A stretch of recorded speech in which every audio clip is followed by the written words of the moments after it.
আসসালামু আলাইকুম প্রিয় দর্শক, আজকে সকাল থেকে সোশ্যাল মিডিয়ায় বিশেষ করে ফেসবুকে একটা খবর ঠিক না, একটা কথা, একটা তথ্যের মতো করে বলা কিছু শব্দ, কিছু ছবি ভেসে বেড়াচ্ছে, আমার চোখে পড়েছে।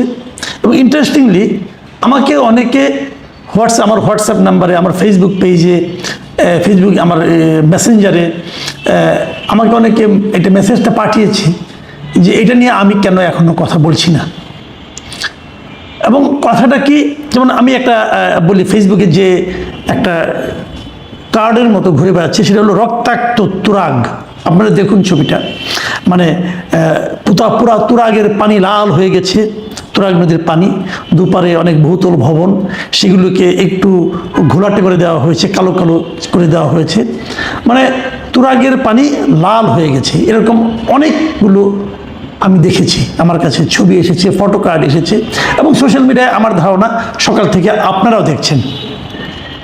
এবং মোদ্দা কথাটা কি? মোদ্দা কথা হলো যে আওয়ামী লীগের প্রতিষ্ঠা বার্ষিকী উপলক্ষে বিভিন্ন জায়গায় যে সমস্ত মিছিল হয়েছে, প্রতিবাদ হয়েছে, সেখান থেকে নাকি পুলিশ বেশ কয়েকজনকে গ্রেপ্তার করেছে, এবং তাদের মধ্য থেকে 7 জনের লাশ, যারা নাকি ছাত্রলীগের কর্মী, তাদেরকে তুরাগ নদীতে গলিত অবস্থায় পাওয়া গেছে। এই হলো গিয়ে খবর।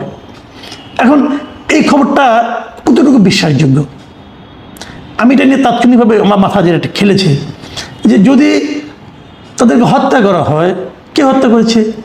ধরলাম পুলিশ হত্যা করেছে। যদি পুলিশ হত্যা করে, তো তুরাগ নদীতে কেন ভাসিয়ে দেবে? তারা কি জানে না যে তুরাগ নদীতে লাশগুলি ভেসে উঠলে মানুষের মধ্যে কী প্রতিক্রিয়া হতে পারে?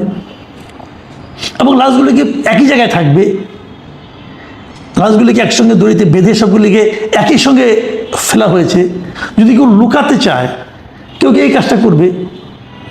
আবার দ্বিতীয় একটা পয়েন্ট, এটা কি তাহলে বিএনপির কোনো নেতাকর্মী করেছে? আমি তো সারা দেশে সেই আপনার আওয়ামী লীগের প্রতিষ্ঠা বার্ষিকী উপলক্ষে যেখানে যেখানে বিচ্ছিন্নভাবে ছাত্রলীগ অথবা আওয়ামী লীগের কিছু মিছিল হয়েছে এবং যেখানে হওয়ার সম্ভাবনা ছিল, সেগুলোতে প্রতিহত করার জন্য বিএনপির কোনো কর্মসূচি ছিল অথবা বিএনপির কোনো নেতাকর্মীকে খুব জঙ্গি মনোভাব নিয়ে দেখা গেছে, এমনও তো আমি শুনিনি। তাহলে কারা করলো এই কাজটা? এবং যদি করলোই, তারা আনাড়িভাবে কেন করলো? আচ্ছা, ভালো কথা, তার হচ্ছে ভালো কথা, কোন 7 জনকে করলো?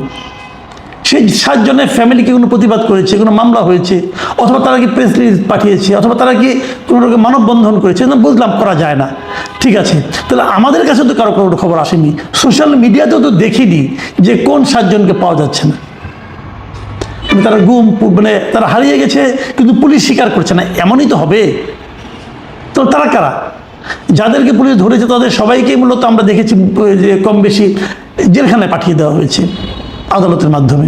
তাহলে এরা কারা? তারপরেও হতে পারে, আমি তো আর জানবো না, আমি তো ভিতরের খবর আপনিও জানবেন না, আমিও জানবো না, কিন্তু আমরা খবরগুলি পড়বো। আমরা কোথায় পড়বো? আমরা সোশ্যাল মিডিয়ায় দেখব, আমরা যে কনভেনশনাল মিডিয়া যেগুলো আছে, মেইন স্ট্রিম মিডিয়া আছে, সেগুলো দেখব। আমি সকাল থেকে তন্ন তন্ন করে খুঁজি, কোনো দায়িত্বশীল মিডিয়াতে এই খবরটা আমি পাইনি, কোথাও পাইনি। এখন বরঞ্চ আমরা 2-1টা মিডিয়ায় দেখেছি যে সোশ্যাল মিডিয়ার এই প্রচারণাটা একেবারেই ভুল। কিন্তু সোশ্যাল মিডিয়া আমরা কী দেখছি? আমি অন্য অনেক রকম দেখছি, নানা ধরনের কথা। কোথাও লেখা 4 জন, কোথাও লেখা 3 জন, কোথাও লেখা 7 জন, 7 জনই বেশিরভাগ লিখেছে।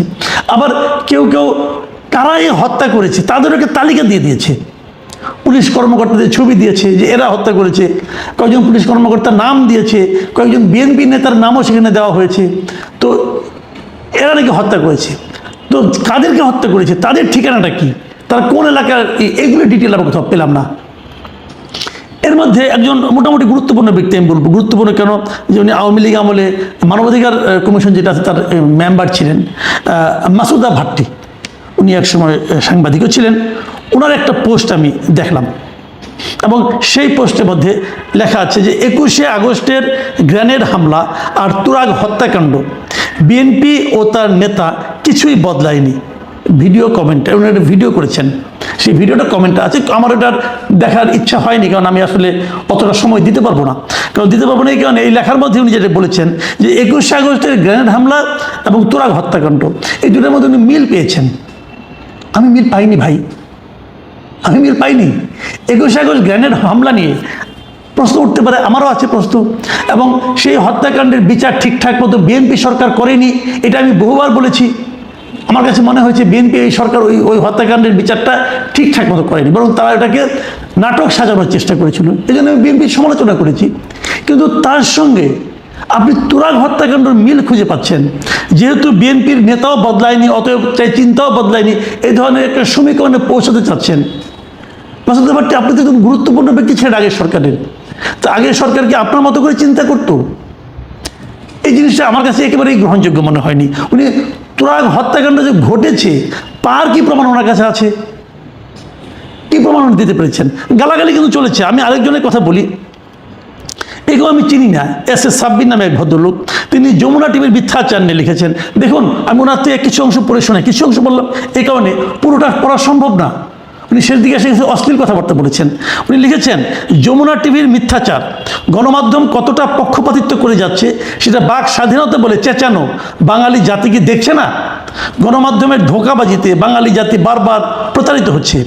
আওয়ামী লীগের সময় যে সকল সাংবাদিকরা বাক স্বাধীনতা দোহাই দিতে আসবেন, তখন অ্যাটসেট্রা বলে লাভ নাই, এটা পড়া যাবে না। উনি লিখেছেন, ছাত্রলীগে তুরাগে নিহত ছাত্রলীগ কর্মী সুমনকে আজ যমুনা টেলিভিশন ঢাকা দক্ষিণের তাজিয়া মিছিলে নিহত যুবক হিসেবে প্রচার করেছে, অথচ তাজিয়া মিছিলে নিহত ছেলেটির নাম জাকির হোসেন। তিনি ঢাকা সাউথ সিটি কর্পোরেশনের 26 নম্বর ওয়ার্ডের একজন পরিচ্ছন্নতা কর্মী। এগুলি বলে যমুনা টিভিকে উনি এক হাত নিয়েছেন এবং খুবই অশ্লীল নানা রকম কথাবার্তা বলেছেন। যমুনা টিভি যদি ভুল সংবাদ প্রচার করে থাকে, যমুনা টিভির সমালোচনা করাই যায় অশ্লীলতাটুকু বাদ দিয়ে।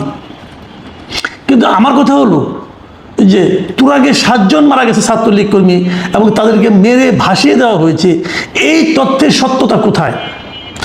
ইন্টারেস্টিংলি আজ কিন্তু আমি ঢাকার বাইরে একটু এসেছি একটা কাজ, এবং তুরাগ নদীর উপর দিয়ে এসেছি। আমি তুরাগ নদীর আশেপাশে কোনো ভিড়ভাট্টা দেখেছি বলে মনে পড়ে না, এবং আমি তারপরে ওখানকার লোকজনের সঙ্গে দুজনের সঙ্গে ব্যক্তিগতভাবে যোগাযোগের চেষ্টা করেছি। কেউ সে ধরনের কোনো তথ্য আমাকে কিন্তু আসলে দেয়নি। এখন এরা কোথায় তথ্যগুলো পেলেন? মাসুদ ভাট্টির তথ্যের উৎস কি, সূত্র কি, আমি জানি না। এই যে আমাদের সাব্বির সাহেব, উনি কোথা থেকে পেলেন এটাও আমি বলতে পারবো না। যারা ওই সময় পোস্ট দিচ্ছেন তারা কোথায় পাচ্ছেন সেটাও আমি কিন্তু কোনো অথেন্টিক কোনো সোর্স পাই না। আমরা সাংবাদিকরা কি করি? আমরা কিন্তু সোর্স খুঁজি, যে আপনি যে কথাটা বলছেন এই কথাটা কিন্তু গ্রহণযোগ্য, তার প্রমাণটা কি, কে বলেছে, কে দেখেছে, আমরা পাইনি। বরঞ্চ এসবের বিপরীতে পুলিশের একটা প্রেস আপনার নোট পাওয়া গেছে, এবং সেখানে পুলিশ সেই বিজ্ঞপ্তিতে বলেছে কি শুনেন। পুলিশ বলেছে যে তুরাগ নদীতে ভাসছে আওয়ামী লীগ ছাত্রলীগের 7 নেতাকর্মীর লাশ শিরোনামে সামাজিক যোগাযোগ মাধ্যমে ভিত্তিহীন তথ্য প্রচার করে জনমনে বিভ্রান্তি ছড়ানোর অপচেষ্টা চালানো হচ্ছে। প্রকৃতপক্ষে এ ধরনের কোনো ঘটনার খবর পাওয়া যায়নি।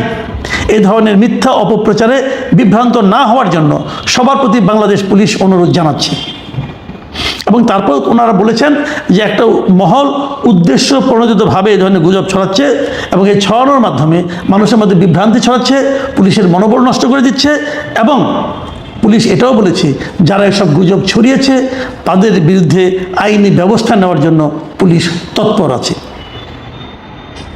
আমার সহজ বক্তব্য, আপনার হাতে ফেসবুক আছে, আপনি একটা কম্পিউটারের সামনে বসে আছেন, আপনি যা ইচ্ছা তা লিখতে পারেন। মৃতদেহের ছবি দরকার, আপনি এআইকে বলেন বানিয়ে দিবে। তুরাগ নদীর পাড়ে দরকার, এআইকে বলেন আমি তুরাগ নদীর পাড়ে 7 জন মানুষের মৃতদেহের গলিত ছবি চাই, এআই আপনাকে বানিয়ে দেবে।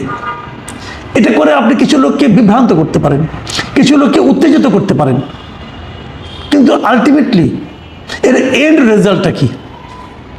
ধরা যাক, আমি কথার কথা বলি, মাসুদ ভাট্টি স্বর্ণ যারা আছেন তাদের কথা আমি বলছি। ধরা যাক আপনারা আওয়ামী লীগকে খুব ভালোবাসেন, এবং আওয়ামী লীগের একজন নেতাকর্মী নিহত হলে আপনাদের মন খারাপ হয়, এটা হওয়া স্বাভাবিক, হতেই পারে। কিন্তু আপনারা যখন এই ধরনের একটা নিউজ ছড়াবেন, আজ হোক কাল হোক, 2 দিন আগে হোক পরে হোক, একসময় বোঝা যাবে যে এই নিউজগুলো কতটুকু সত্য কতটুকু মিথ্যা।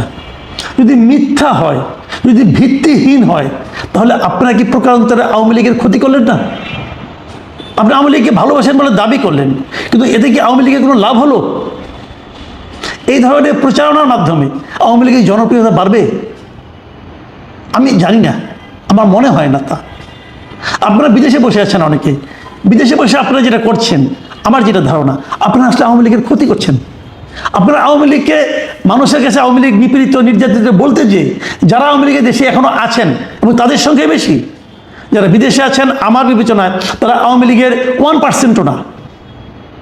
মাসুদ আবারটি জবে থেকে আওয়ামী লীগ করেন, তারও অন্ততপক্ষে 40 বছর আগের থেকে আওয়ামী লীগ করে এমন লোক এই দেশে আছেন।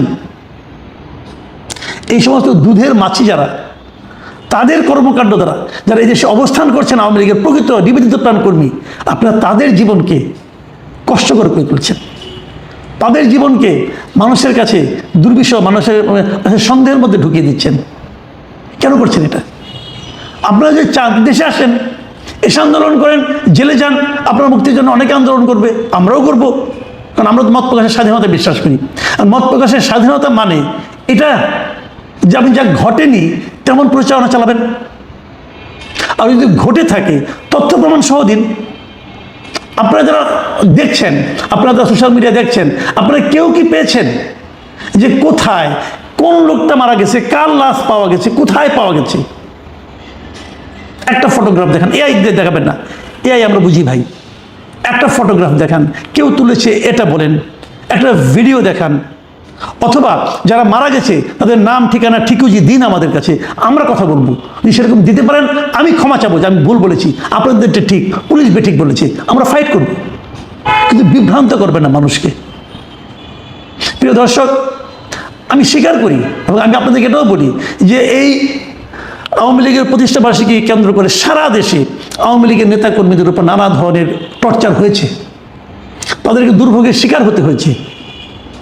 এই সবগুলো সত্য কিন্তু আমি মেনেও নেই, তারপরেও তুরাগের পানি লাল হয়ে গেছে এমন কোনো প্রমাণ আজকে সারাদিনে আমি পাইনি। যদি আপনাদের কাছে থাকে আমার কাছে পাঠাবেন দয়া করে। প্রিয় দর্শক, আপনাদের বলবো একটা কথা, অনেক কিছু দেখবেন সোশ্যাল মিডিয়ায়, অনেক কিছু দেখবেন এমনকি কনভেনশনাল মিডিয়াতেও, যা দেখবেন তাই বিশ্বাস করবেন না প্লিজ। দেখার পেছনেও দেখার অনেক কিছু আছে।